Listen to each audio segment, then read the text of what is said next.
पैरों में सजे घुंघरू के झनकार से, बोलती आंखों के इशारों से, तबले और ढोलक की ताल से। ये है मशहूर कथक डांसर अलकनंदा दासगुप्ता।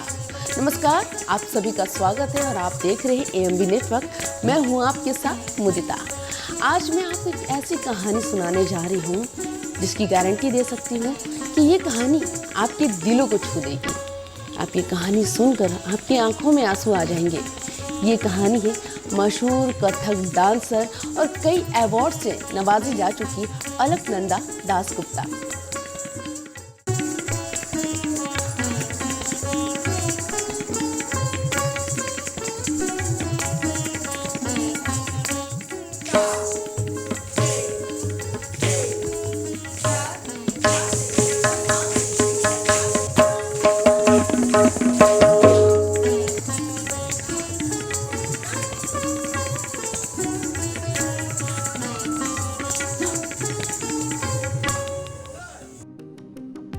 तो चलिए मैं आपकी उनसे मुलाकात करवाती हूँ। अलकनंदा दासगुप्ता मैम, आपका बहुत बहुत स्वागत है। नमस्कार, आदाब, सत श्री अकाल to all the audience who are watching today. बहुत दिनों से आपसे मुलाकात की तमन्ना थी और आप एक महिलाओं के लिए प्रेरणा हैं। चलिए मैम, अब आपकी उस कहानी पर आते हैं जो सभी की आंखें नम कर देती हैं। वो क्या था वो लम्हा आपकी ज़िंदगी में जब आपको पता चला कि आप एक कैंसर से जंग लड़ रही हैं, पहला स्टेज पर? मुदिता, सबसे हैरानगी की बात है कि जब मुझे पता चला कि मेरे ओवरी में लंप है और मुझे इमीडिएट सर्जरी पे जाना है, तो मैं थोड़ी शांत हो गई, मैं चुप हो गई। मैंने किसी से इतना शेयर नहीं किया कि हाँ मेरे को इमीडिएट सर्जरी करनी, क्योंकि मेरा एक बहुत बड़ा शो आ रहा था महाराष्ट्र, और मुझे था कि उसमें कोविड के बाद 2022 में वो बहुत बड़ी एक ओपनिंग थी और बहुत मेहनत की थी। सारे आर्टिस्ट उसमें लगे हुए थे, मेरे डांस स्टूडेंट्स भी उसमें लगे हुए थे, बहुत मेहनत थी। और सिर्फ वो 1.5 महीना बाकी था उसको मंचन करने में, और मुझे था कि पहले चुप हो जाओ, क्योंकि सबसे पहले हल्ला मचाएंगे कि बंद करो बंद करो बंद करो, एंड आप पहले सर्जरी करवा दो। मुझे अपने गुरु पे विश्वास है और मुझे लगा कि पहले मैं शो कर लूँ।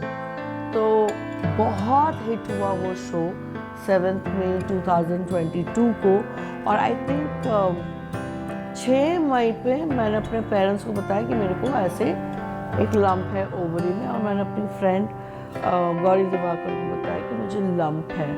एंड सब ऐसे मतलब हैरान शॉक हुए कि आप 7-8 घंटा रोज़ नाच रहे हो और आपकी बॉडी में लंप है। मैंने कहा चलो कोई बात नहीं, पहले ये शो हो जाने दो। शो बहुत अच्छा हुआ। फिर मैंने एक सेकंड सर्च शुरू किया कि एक सेकंड ओपिनियन लेते हैं। तो वहाँ पे रश्मि भाटिया जी हैं मेरी फ्रेंड, वो मुझे मिली। मैंने कहा कहीं पे चलते हैं, कहीं किसी गायनेकोलॉजिस्ट के पास, और फिर जाके मुझे डॉक्टर मीनाक्षी आहूजा मिली फोर्टिस में, और मेरी फर्स्ट सर्जरी हुई। तब तक पता था कि वो लंप है, पर जो सर्जरी सिर्फ 4-5 घंटे होना था, उसको 12 घंटे लगे। तो बाहर खड़े थे ऑपरेशन थिएटर के बाहर रश्मि भाटिया, गौरी दिवाकर, मेरी सिस्टर, और जब वो डॉक्टर बाहर आई तो उन्होंने कहा कि this is not something nice, ये कुछ अच्छा नहीं है, मुझे सही नहीं लग रहा है। तो सबसे पहले ये शांति हुई कि 12 घंटे बाद चलो सर्जरी सक्सेसफुल है, और वहाँ पे मैं ऑक्सीजन में लगा के पड़ी हुई हूँ। और मुझे याद है कि जब मैं थोड़ी सी होश में, मैंने लाइनर लिपस्टिक सब लगाया हुआ था, ओटी में भी, घोटी में भी फुल मेकअप। तो डॉक्टर ने मुझे जाते जाते पूछा भी था, अरे आपने लाइनर लगाया है? मैंने कहा मैंने लिपस्टिक भी लगाई है, देखो। मास्क उतार के आपने तो मुझे था जो भी है तो स्टाइल से होना चाहिए। अच्छा, मतलब ऑपरेशन भी फुल मेकअप में था। और जब मुझे होश नहीं आ रहा था और मुझे वो बार बार टैप करके उठो उठो, अलग you have to come back to your senses. मैं अभी भी ओटी में क्यों पड़ी हूँ? तो कहते नहीं, पहले आप सेंसेस में, आपके फ्रेंड्स बाहर खड़े। मैंने कहा उनको ना सबको अंदर भेज दो, मुझे होश आ जाएगा। तो उन्होंने कहा हम ये नहीं कर सकते। तो 15 दिन बाद पता चला, क्योंकि बायोप्सी हुई तो और गौरी ने फ़ोन किया, रोई जा रही है, यहाँ मेरे पेरेंट्स रो रहे हैं, सब की हालत ख़राब है, क्योंकि उसने बता दिया था मम्मी पापा को। तो उसने कहा कि उसने जब मुझे कहा कि रो रही है कॉल पे बता रही, मैंने कहा मैं मरी नहीं हूँ, मैं ज़िंदा हूँ, मुझे बता क्या हुआ है। तब उसे जाके बताया कि कैंसर है। मैंने कहा कोई चिंता की बात नहीं है, सब ठीक हो जाएगा, I will be fine. So I don't think कि मैंने उसको ज़्यादा तवज्जो दी। मैंने कहा जैसे जैसे एक एक स्टेप बढ़ेंगे आगे देखते जाएंगे कि क्या हो रहा है। So I was quite chilled. कैसा लगा था कि जैसे कि हमें भी पता चलता है कि मौत हमारे करीब है, और कैंसर एक ऐसा शब्द है कि अपने आप में खौफनाक है। जब कानों में कोई अगर डॉक्टर भी कहता है कि क्या आपको कैंसर है, तो वो लम्हा ही दुखदाई होता होगा। तो आपने मौत को करीब से छूकर, हाँ, मैंने मौत को शायद मैं कह सकती हूँ गले लगा कर भाग गई कि वो आदमी शायद हैरान होगा कि देखो इस औरत को, इसको कोई फ़र्क ही नहीं पड़ता। शायद इसलिए मुझे इतना मौका मिल रहा है जीने का, क्योंकि मैंने ज़िंदगी को चुना। मैं जैसे कह रही हूँ ना, मैंने मौत को नहीं चुना, क्योंकि आप जिस चीज़ को मैनिफेस्ट करोगे वो चीज़ आपके पास बहुत जल्दी आती है। तो मैंने ज़िंदगी को मैनिफेस्ट किया, मैंने होप को मैनिफेस्ट किया, मैंने डांस को मैनिफेस्ट किया, मैंने कैंसर को मैनिफेस्ट ही नहीं किया। मैंने कभी सोचा ही नहीं कि ओहो मैं बहुत जल्दी, अभी मैं किसी से बात करूँ, मैंने कहा इतनी जल्दी मैं नहीं जाने वाली इस दुनिया से, क्योंकि तुम्हें फिर तंग कौन करेगा। So I always feel this, every day is a hope. आप हर बार जब सुबह आंखें खोलते हैं आपको जीने का मौका मिलता है। कहते हैं ना, आपको जीने का मौका कब मिलता है? आपको हर रोज़ मौका मिलता है। आप हर सांस जो लेते हो आपको जीने का मौका मिलता है। कभी तो डर लगा होगा? नहीं, डर नहीं लगा, ऑनेस्टली डर नहीं लगा, पर सवाल था ऊपर वाले से कि मैं क्यों, कि मुझे ही क्यों चूज़ किया, और उसका जवाब भी मुझे मिला। जैसे मैं ऋचा अनुज जी के गणेश उत्सव पे गई थी, और वहाँ पे गणेश जी जब बैठे हुए थे उस दिन मैं बहुत रोई, मतलब पहली बार रोई और बहुत रोई कि मुझे क्यों, क्योंकि वो ऑब्वियसली ओपन कट सर्जरी हो चुका था, वो दर्द था, 36 टाँके लगे हुए थे, स्टेपल्स हुए थे पूरे नेवल से लेके डाउन तक, तो बहुत पेनफुल था। और सबसे बात थी कि वाई मी, पर जैसे मैं कहती हूँ कैंसर की कोई वजह नहीं है, but one is stress definitely. So जब आप ये सवाल पूछते ऊपर वाले से तो आपको जवाब भी मिलता है। तो मुझे ये मिला, अगर मैं नहीं तो कौन? क्या मेरे बेटे नहीं? क्या मेरे माँ बाप नहीं? क्या मेरे दोस्त नहीं? क्या मेरे स्टूडेंट्स नहीं?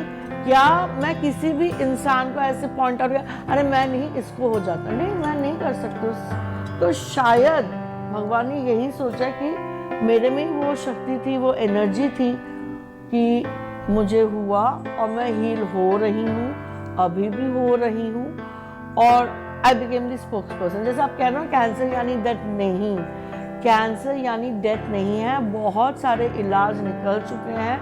अगर आप अपनी बॉडी को लेके अलर्ट रहें, अगर आप अपने मेंटल स्टेट को लेके अलर्ट रहें, अगर आपने बहुत जल्दी डिटेक्ट कर लिया कि आपकी बॉडी के साथ कुछ अबनॉर्मल है और आप डॉक्टर के पास गए, तो there is a lot of cure. So there is lot of possibilities. Problem ये होती है कि लोग, इंसान पहले ही निराश हो जाता है, पहले ही वो निराशा की तरफ भागने लगता है ना। जब आपको नहीं, नेचुरल नहीं है, मेरे लिए नेचुरल नहीं है, क्योंकि मैं जब भी सुबह उठती हूँ तो मेरे को वो होप, अरे मुझे एक दिन और मिल गया जीने को, तो मैं क्या क्या करूँगी, कौन सी साड़ी पहनूंगी, अगर साड़ी के साथ कौन सी ब्लाउज पहनूंगी, इयररिंग्स पहने हैं या नहीं है, आई गेट होप। तो मैं निराशा की तरफ क्यों सोचूं कि अरे यार कल पता नहीं क्या, अरे कल जो होगा देखा जाएगा, आज तो जी लो। मेरे फर्स्ट कीमोथेरेपी के बाद 5 दिन बाद, फर्स्ट कीमोथेरेपी में पहली बार मतलब लेटी हुई थी, उसके बाद मैं शॉपिंग करने चली गई। और मैंने आपको बताया ना कि मुझे ऐसा लगा उस दिन, जिस दिन मैं नाच रही थी, 12 ही दिन हुए थे मेरी सर्जरी को, इतने सारे टाँके लगे हुए थे मेरे को, और मुझे यही लग रहा था कि यार मैं आज़ाद हो गई हूँ। मतलब आप सर्जरी के बाद भी आपके पेट पे टाँके लगे हुए हैं, उसके बावजूद भी आप परफॉर्म कर रही हैं। 36 टाँके, और उसके बावजूद भी आप स्टेज पे परफॉर्म कर रहे थे। स्टेज उस दिन तो स्टेज पे नहीं थी, उस दिन तो मैं पूजा पे थी और जस्सी जी गा रहे थे चाप तिलक सब चीनी रे तुझे नैना मिलाएंगे। तो जब आप सरेंडर करते हो ना तो आपको होश नहीं रहता है। तो वो जो एक मोक्ष कहते हैं या निर्वाणा कहते हैं, वो शायद डांस एंड म्यूजिक में मिल जाता है आपको जिंदगी रहते रहते।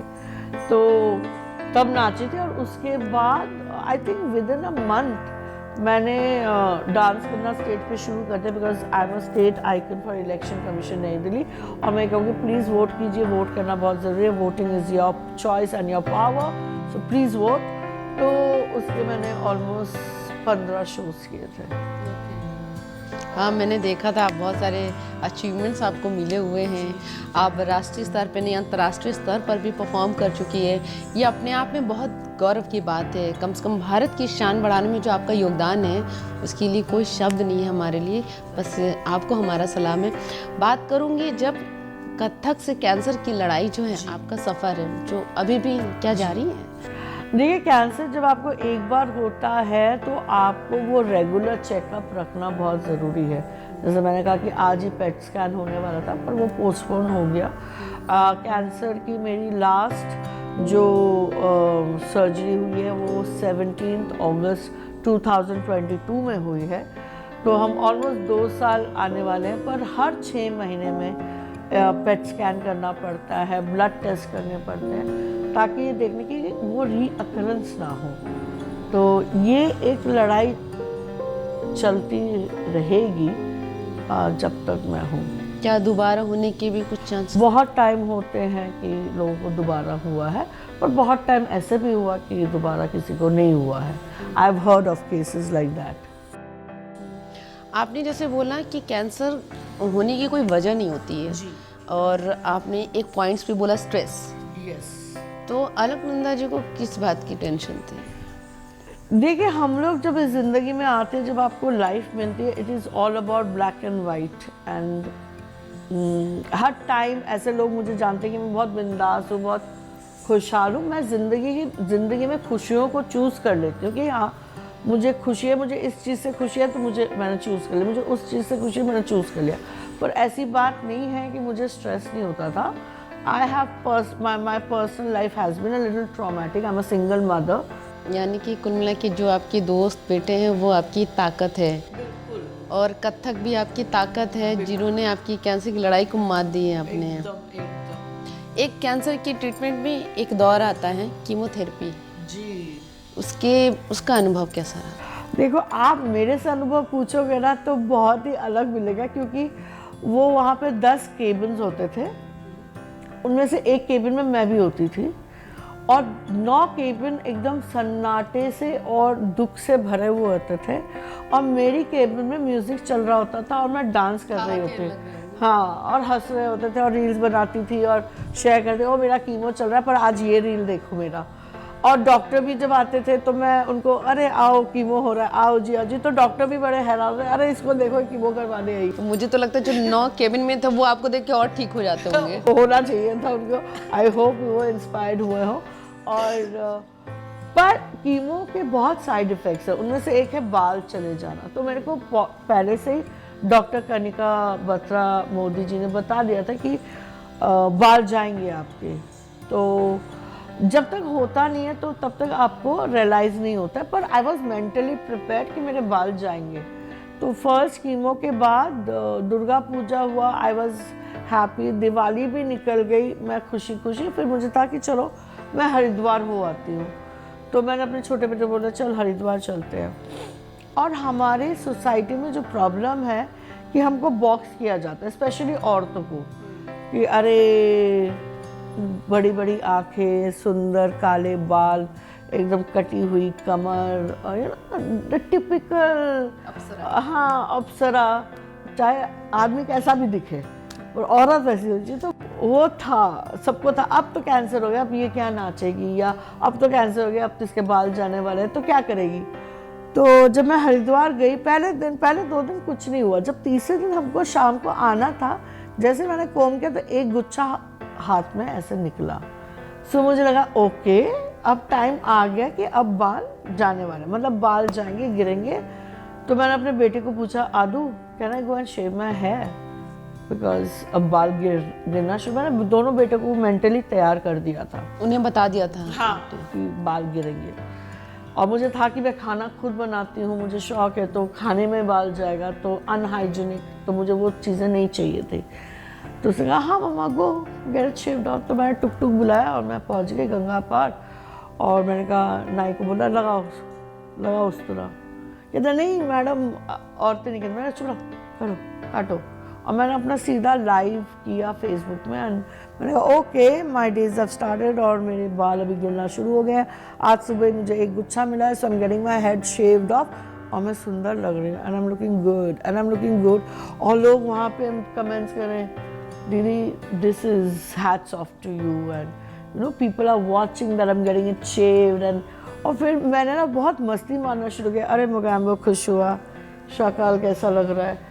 तो you know you have to accept yourself. जब आप खुद को एक्सेप्ट करेंगे तो आगे के लोग आपको एक्सेप्ट करते ही हैं। जैसे मैं हरिद्वार से वापस आई थी तो मैं शॉप में रुकी, वहाँ पे खाना वाना था और एक इंडियन हैंडीक्राफ्ट की दुकान थी। तो जैसे मैं गंजी घूम रही हूँ तो लोग ऐसे देख रहे हैं, अच्छा ये गंजी जा रही है गंजी। लोगों की आदत होती है बोलने की। तो मैंने तुरंत उनके पास अरे अच्छी लग रही हो ना, सुंदर लग रही हो ना, बोलो मैं सुंदर लग रही हूँ, बोलो ना हाँ मैडम आप बहुत सुंदर लग रही हो। मैंने कहा बस मेरा काम बन गया। तो मैंने ना उसको एकदम ही लाइट कर दिया। हाँ, और जब मैं शो पे भी नाचती थी तो ऐसे पहले टोपा लगाया, बीच में खोल के ऐसे फेंक देती थी उछाल के, और वहाँ पे ऑडियंस करके यू नो साउंड करते थे एंड लाइट जला देते थे अपने मोबाइल के and this to support me. और मुझे भी बहुत ऐसे लगता था फ्रीडम, हाँ नाचने का। अरे नाच है ना, गंजा थोड़ी ना है, नाच देखना तो नाच देखो।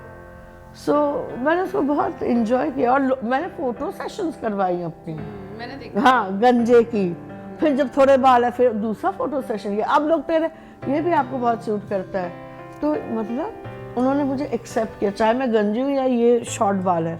अभी मैंने जिसे लगता है साईं बाबा वाले बाल है तो ये भी जगह दिख रहा है कि अलकनंदा जी आज हम सबके सामने हैं, खुश मिजाज। इनसे बहुत कुछ सीखने को मिलेगा।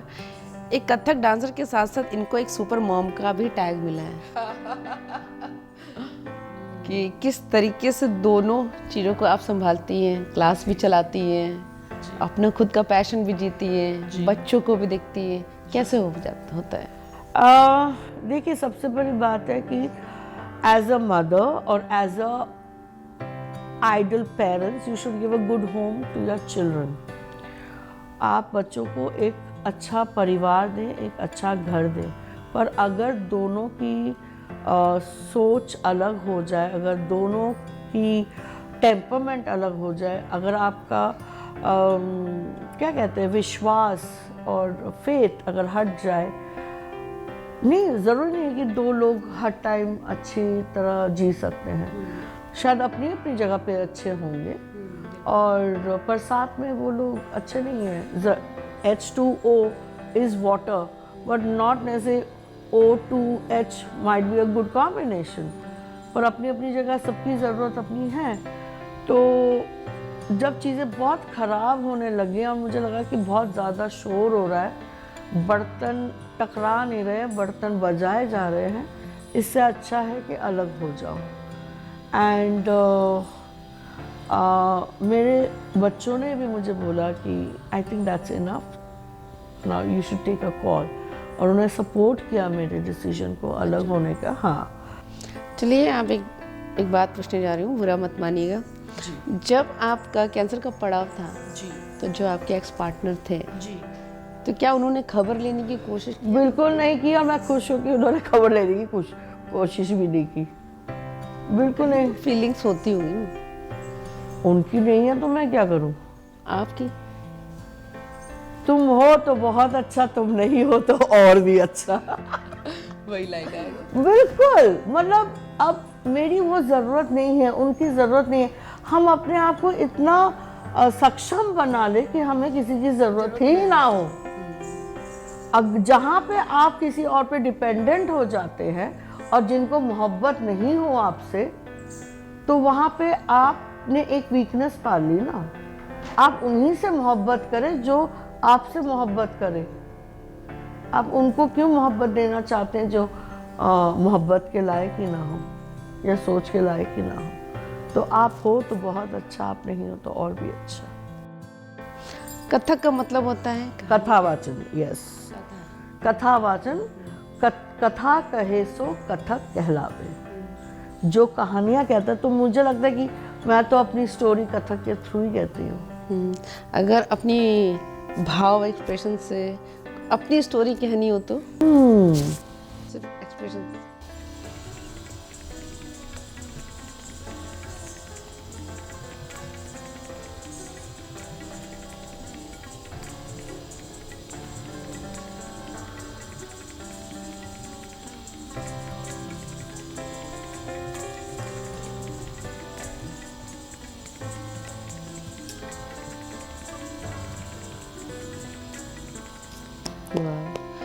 आप सुने हैं कि आप गाते भी बहुत अच्छे हैं। कभी कभी तो कुछ गुनगुनाइए। एक गाना मैंने गाया था जब मैं वो 12 दिन बाद नाची थी, तो मेरा एक टाँका खुल चुका था और उसके 2 दिन हाँ उसका ना स्टिचेस का, और उसके 2 दिन बाद मेरी स्टिचेस ओपन होनी थी। ठीक है, तो ऑब्वियसली हम लोग मैक्स हॉस्पिटल गए, तो गौरी दिवाकर ने मेरी डॉक्टर को, देखो देखो ये वीडियो देखो, ये नाच रही है, कैसे चक्कर ले रही है, देखो।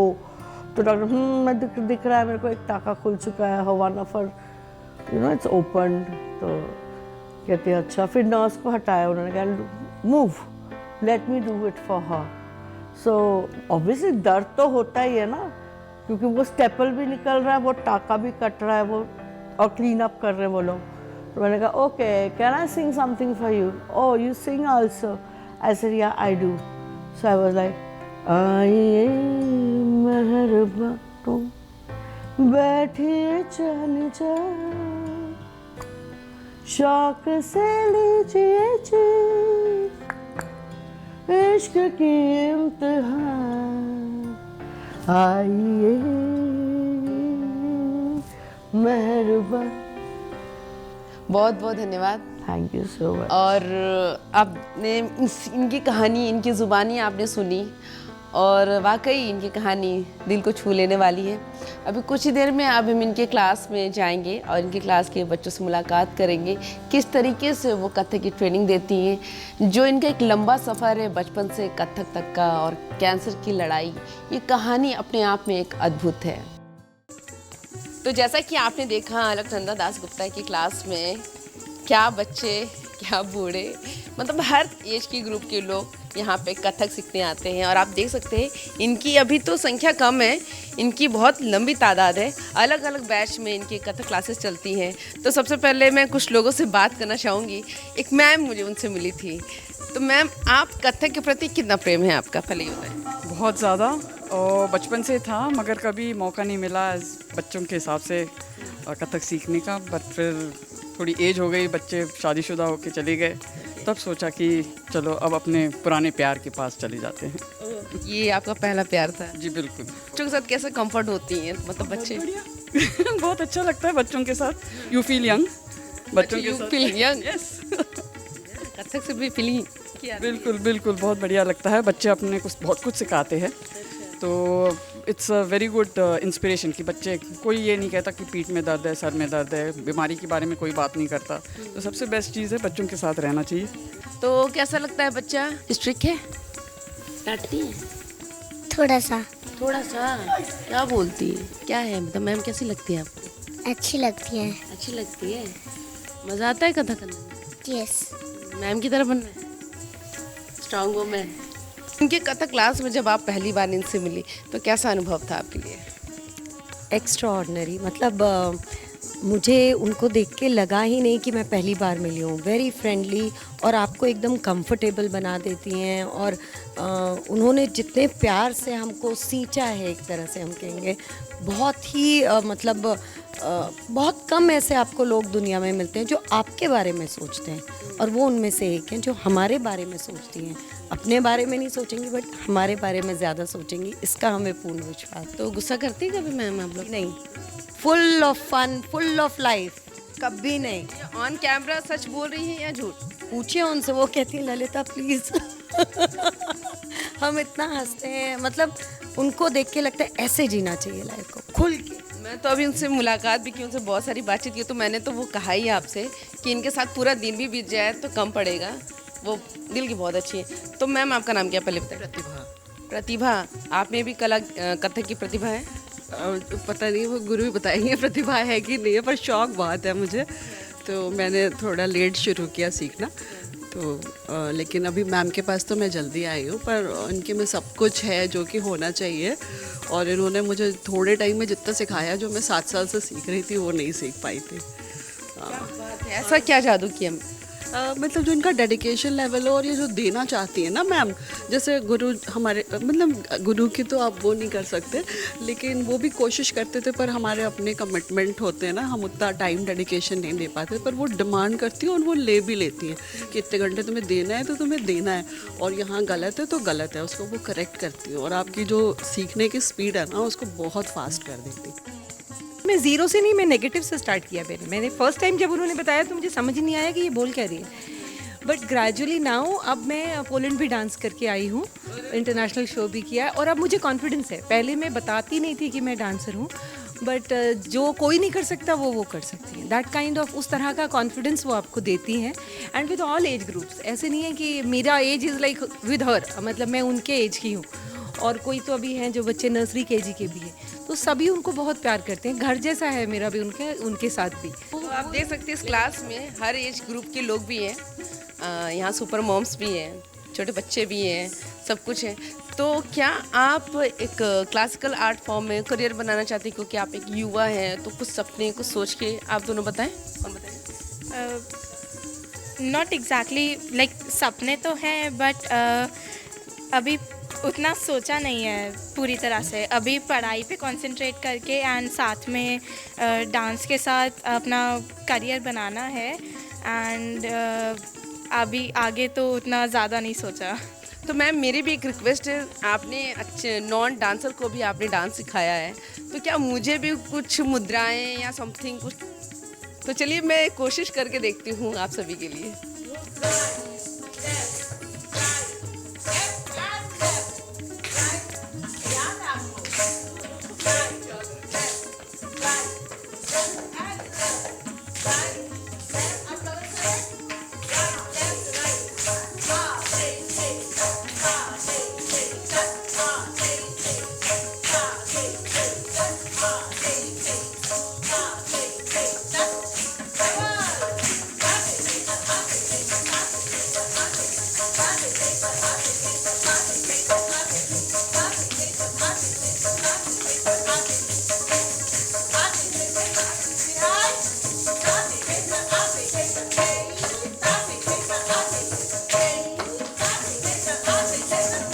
बहुत बहुत शुक्रिया मैम इतना कीमती समय देने के लिए, और भगवान करे आपको ऊपर वाला लंबी उम्र दे, स्वस्थ रहे, खुश मिजाज तो आप हैं ही, और भी खुशियाँ दे। Thank you ma'am, thank you, बहुत अच्छा लगा आपसे मिलकर।